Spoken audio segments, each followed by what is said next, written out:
Morning বন্ধুরা, শুভ সকাল। একটা নতুন ব্লগ নিয়ে নতুনভাবে হাজির হয়ে গেলাম। আজকে হচ্ছে বুধবার, আর আর 2টো দিন বাকি আছে। ডাক্তারবাবু বলেছেন তাড়াতাড়ি পাটার প্লাসটা কেটে দেবেন। রোজই এক কথা বলছি, আসলে আমি বিরক্ত হয়েছি বলেই বলছি। তো চলুন, আশা করি আপনারা সকলেই ভালো আছেন। আপনাদের ভালোবাসা ও আশীর্বাদে আমরা ঠিকঠাক আছি। আজকে সকালটা হচ্ছে একটুখানি কোনো রকম চাপ নেই, কারণ শুধু ছেলে বেরোবে, আর কিছু নয়। তো ছেলে সকাল সকাল বেরিয়ে যাবে, আর এবার আমরা আস্তে আস্তে করতে পারবো, কারণ হাজব্যান্ড অফিস যাবে, কিন্তু তাড়াতাড়ি নেই। তো চলুন আজকে এটা দিয়ে ব্লগটা শুরু করলাম। সকালে আজকেও 2 কাপ চা নিয়ে বসে পড়েছি। হাজব্যান্ড একটু কম নেয়, আমি একটু বেশি নিই। তো আজকেও ছেলে সকালবেলা ম্যাচ আছে, বেরিয়ে গেছে। খাবার দাবার একটু খেয়ে গেছে, নিয়ে গেছে। আর তারপরে আবার আরম্ভ করব। চলুন চাটা খেয়ে নিই, তারপর সব কাজ করবো। দেখতেই পাচ্ছেন আজকে কী প্রকার কুয়াশা পড়েছে। ট্রেন অ্যানাউন্স করেছে, ছেলে তখন সকালবেলা যাচ্ছে ওই 6:30 নাগাদ। অন্ধকারে ওদিক দিয়ে ট্রেন আসছে, সেটা দেখা যাচ্ছে না। আমাকে সেটা দেখানোর জন্যই ভিডিওটা করে নিয়ে এসছে। আজকে সকালে কী প্রকারে কুয়াশা ছিল, কিন্তু ঠান্ডা এতটা নেই, কিন্তু কুয়াশাটা এত কেন আছে জানি না। এদিক থেকে ওদিক দেখা যাচ্ছে না। দেখুন চারিদিকটাও দেখানোর চেষ্টা করেছি। সকালের জলখাবার নিয়ে আজকেও কিন্তু দাদা পাঠিয়েছেন লুচি, আর এখানে হচ্ছে তরকারি। হাজবেন্ডকেও দিয়ে দেবো, আমিও 2টো খেয়ে নেব। আজকে লাঞ্চে করেছি ভাত, আলু ফুলকপির তরকারি, উচ্ছে পেঁয়াজ ভাজা, ছেলের ডিম সেদ্ধ, আমাদের কাটা মাছের ঝাল। ও এসে গেছে, এই যে বসে পড়েছে, খিদে পেয়ে গেছে, তাই ওকে দিয়ে দিচ্ছি। দেরি করছি না, চলুন পরে আর কথা হচ্ছে।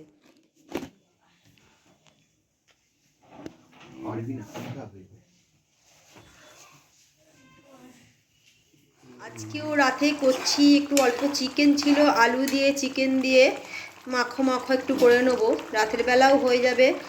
আর কালকে সকালে ছেলে বেরোবে, তার জন্য একটু টিফিনে অল্প করে, বাবাও দুজনে বেরোবে, বাবা নেবে না, ও একটু রুটি আর একটু চিকেন দিয়ে দেবো ওকে। কারণ কালকে ওদের ম্যাচ আছে, কালকে বাবার সঙ্গে করে নিয়ে যাবে সকালবেলায়। তো চলুন, নামানোর পর আপনাদের অবশ্যই দেখাবো। অনেক দিনই পড়ছে ম্যাচ, বাবা যায় না, কিন্তু কালকে 23শে জানুয়ারি ছুটি আছে, ওর একদিনের আবদার যে তুমি চলো আজকে বাবা আমার সাথে। তাই বাবার সাথে কালকে ও যাবে, বাবা ওকে নিয়ে যাবে। আর আমি কালকে একাই থাকবো, কিছু করার নেই। তো ছেলের আবদারও তো রাখতে হবে। আর আমার এমনি কোনো সমস্যা নেই, আমি আস্তে আস্তে টুকটুক করে সকালবেলা নিজের মতন একটুখানি করে নেবো। কালকে খাবার পাঠাতে বারণ করেছি দাদাদের। তো চলুন এটা হয়ে যাক, আপনাদের দেখ। চলে এলাম বন্ধুরা, সন্ধেবেলা একটুখানি পড়িয়ে টড়িয়ে উঠলাম, উঠে চলে এলাম একটু কথা বলতে। নিজেদের মধ্যে একটুখানি কথা হয় না, 8:30 পৌনে 9টা অবধি পড়াই, মানে এখন কিছু করার নেই। জল খাবারও কিছু খাওয়া হয়নি সেরকম ভাবে, না, চা আর বিস্কুট খেয়ে আমি দুধ বিস্কুট খেয়েছি ব্যাস, তারপরে কিছু খাইনি, কারণ আর পড়িয়ে উঠে বুঝতে পারিনি ঘুমাই যে কোথা থেকে গড়িয়ে গেল বুঝতে পারিনি। বাড়ি ছিল না, সবাইকে পড়াতে বেশ টাইম লাগছে, পরপর ব্যাচগুলো রয়েছে, তো কিছু করার নেই। তবে একটা কথা আপনাদের বলি, করছিলাম ওই জন্য আটকে গেছিলাম। একটা কথা বলি, ডাক্তারবাবুর সঙ্গে আগের দিন তো কথা হয়েছিল, ডাক্তারবাবু বলেছিলেন 26 তারিখ কেটে দেবেন, কারণ কনফারেন্স করো না, কনফারেন্স আছে, তো উনি থাকবেন না। তো আজকে ডাক্তারকে ফোন করেছিলাম, ডাক্তারবাবু 26 তারিখ মানে ওই দিনটাতে আমি ঠিক কাটাতে চাইছি না, কারণ ওই দিনটা আমার শ্বশুরমশাইয়ের মৃত্যু দিবস। সেই দিনটা, হ্যাঁ, আমি গিয়ে আবার প্লাস্টার কাটতে যাব। তার একদিন পরে করুক, একদিন আগে করুক, কোনো আপত্তি নেই, মুখে হাত দিও না। তো উনি বললেন ঠিক আছে, তার আগে মানে 25 তারিখ তো হবে না, আমি দেখি 24 তারিখ আপনার প্লাস্টারটা কেটে দেবো, আপনি সকালে চলে আসবেন। হ্যাঁ, 27 তারিখ থেকে থাকবেন না। হ্যাঁ, তো উনি বললেন তার আগে আমি 26 তারিখ খুলবো না, মানে বসবেন না। যাক, আর একদিন বাজে, আজকে হচ্ছে 22 তারিখ, কালকে 23 তারিখ, 24 তারিখ, ওনাকে পাওয়া গেছিল, এটাই বড় কথা। তা 24 তারিখ আমার পাটা প্লাস্টারটা কেটে দেবে।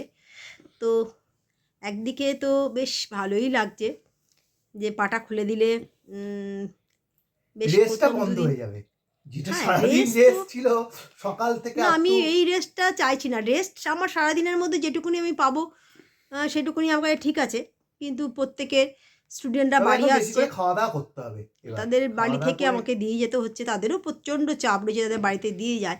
আর যাদের পড়ে তাদের তো আলাদা। কালকে সকালে বাবা ছেলে দুজনেই বেরিয়ে যাবে, কালকে ওর ম্যাচ আছে একটা, কলকাতাতেই, যদিও একাই যায়, কিন্তু কালকে ওর আবদার যে বাবা যেন ওর সাথে যায়। আমার আবদার না, বাবার আবদার, খেলা দেখতে যাবে। হ্যাঁ বাবা, দুজনেরই আবদার। তোমার আবদার, তুমি বলেছো বাবা তুমি কালকে আমার যাবে। গেলে হলো, না গেলে হলো। আর মন আমার থেকে বল, মন থেকে বলছে আমার গেলে ব্যাগ ফ্যাগ গুলো বইতে পারবে, এইটাই আমি শুনতে চাইছি। ফেরার সময় আমার ব্যাগ বইতে ইচ্ছে করে না।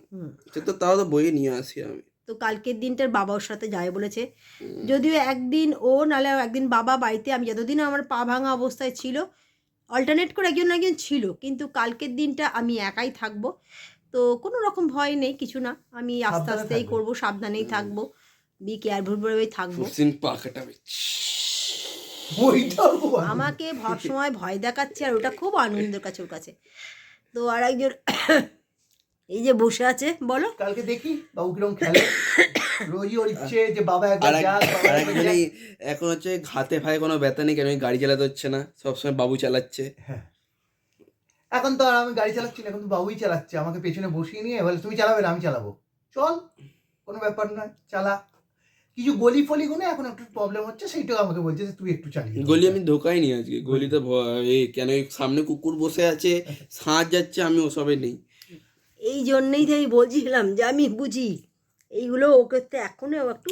আরে একা সে তো সাইকেল চালাই না, তখন একা গেলে তখন ও কুকুরের পাশ দিয়ে। সাইকেলের সঙ্গে গাড়ির অনেক পার্থক্য আছে, সাইকেলের সাইকেল সঙ্গে আলাদা। গাড়ির অনেক পার্থক্য। কিছুই পারতে না, সাইকেল না, হালকা, গাড়ি একটা ভারী। কুকুর সামনে এসে গেলে তোর গাড়িটা গাড়ি নিয়ে তুই পড়ে যাবি, না, সাইকেলটা দাঁড়িয়ে গাড়ির পড়তে স্ট্যান্ড পারিস। মিলে নেমে যাবো। রানিং অবস্থা নামা ততটা যায়। তোর সম্ভব হবে না। I am macho man. আচ্ছা ঠিক আছে, চলো দেখবো। তো এইভাবে চলছে। কালকে 23শে জানুয়ারি। তো আশা করি আপনাদের সকলেই ভালো দিনটা কালকে সব কাটুক। ছুটি, ওয়েস্ট বেঙ্গল পুরো ছুটি। হ্যাঁ। হ্যাঁ, কাল ওয়েস্ট বেঙ্গল পুরো ছুটি, ব্যাংক ছুটি, ও, সেন্ট্রাল গভর্নমেন্ট ছুটি কালকে না। কি এ বল? খুলি। হ্যাঁ, কালকে কি? কালকে সুভাষচন্দ্র বসু 1896 সালে যিনার জন্ম, তিনি জন্মেছিলেন, তার জন্মদিন উপলক্ষে কালকে ছুটি। আচ্ছা আচ্ছা। কটক ভুবনেশ্বর, কটক উড়িষ্যায় জন্ম হয়েছিল। কটকা। যাকে সব মনে আছে, শুনে ভালো লাগলো। হুম। পড়ানোটা আমার সার্থক হয়েছে সেটার জন্যই। তো আর চলুন, বাংলাটা আমিই পড়িয়েছি, কোনো টিচার পরশুদিন রাখিনি। ভালো পা লাগে কাটা যখন। হবে, তখন আমি হিস্ট্রি পড়াবো, ফিজিক্স পড়াবো। তো চলুন, রাতের আমার খুব ডিনারে প্রবলেম, আপনাদের সঙ্গে পাটা দেখা কাটা হচ্ছে। হলে আমার খুব প্রবলেম। হ্যাঁ, দুষ্টুমি করলে আমি তাড়া করব, আর নালে বকবো, এটা তো আছেই। হ্যাঁ, না শনিবার দিন গাড়ি চালিয়ে নিয়ে যাবো, আবার পিছনে বসবে, সেটা এটাই ওর আশা। তো চলুন, আবার ডিনারে আপনাদের জল সঙ্গে, ধারতে খুব ভালোই পারে মা আচ্ছা, আমার। ডিনারে আপনাদের সঙ্গে দেখা হচ্ছে। চলে এলাম রাতের ডিনার নিয়ে। ডিনারে আজকে রুটি আনা হয়েছে, ওবেলা একটা ডিম আছে, আলু ডিমের তরকারিটা রয়েছে, আর ভাত আছে। এখানে একটু স্যালাড, পেঁয়াজ আর শশাও আছে। বেগম ভাইয়া, আর এটা বেগুন ভাজা ঘরে করলাম, আর চিকেনের এই যে আলু চিকেনের তরকারিটা বেশি করেই করেছি, কালকে বাবুকে দিয়ে দেবো, আর আমাদেরও খাওয়া হয়ে যাবে। আর একজন বসে পড়েছে, দেখতেই পাচ্ছেন, আর একজন এখনও আসেনি। ছোটাই আঙুল খাচ্ছে। আসেনি, আসছে। যদি ভালো লাগে লাইক কমেন্ট শেয়ার করবেন, আর আমার ব্লগটা অবশ্যই দেখবেন। আশা করি আপনারা দেখছেন, যদিও একটু একটু করে আমার বন্ধু হচ্ছেন। কালকে একটা নতুন ব্লগ নিয়ে নতুনভাবে হাজির হয়ে যাব। আজকের মতন গুড নাইট, টাটা।